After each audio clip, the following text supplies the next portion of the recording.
В государственном цирке Туркменистана, расположенном в сердце Ашхабада, состоялось захватывающее представление, которое привело в восторг зарубежных гостей. Знаменитая конная группа Галканеш продемонстрировала свое мастерство, вызвав бурю аплодисментов. Зрители с замиранием сердца наблюдали за грациозными лошадьми и отважными наездниками, выполняющими сложнейшие трюки. После завершения выступления у гостей появилась уникальная возможность лично прикоснуться к ахалтекинцам. Они с энтузиазмом садились на лошадей, чтобы почувствовать себя частью этого зрелищного действа.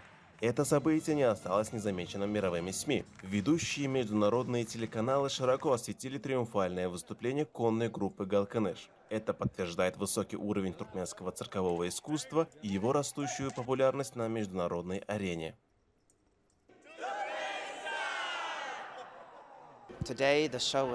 Сегодняшнее шоу очень красивое. Мы посмотрели выступление конной группы Галканыш, отражающее культуру Туркменистана. Мне понравилось, что архитектура Ашхабада отражает культуру туркменского народа. Я никогда не видел таких невероятных и красивых лошадей, как туркменские халтикинцы. Я хотел бы узнать побольше о культуре этого народа. Мы надеемся, что Туркменистан будет и дальше продвигаться в глобальном масштабе, чтобы мы могли узнать об этой прекрасной стране. Я впервые в Туркменистане. Это удивительная страна с прекрасной культурой. Платья на показе, которые устроили туркменские дома моды, удивили меня своими узорами. Также туркменские девушки очаровали меня своей красотой и изяществом. Я очень рад, что стал свидетелем такого большого события.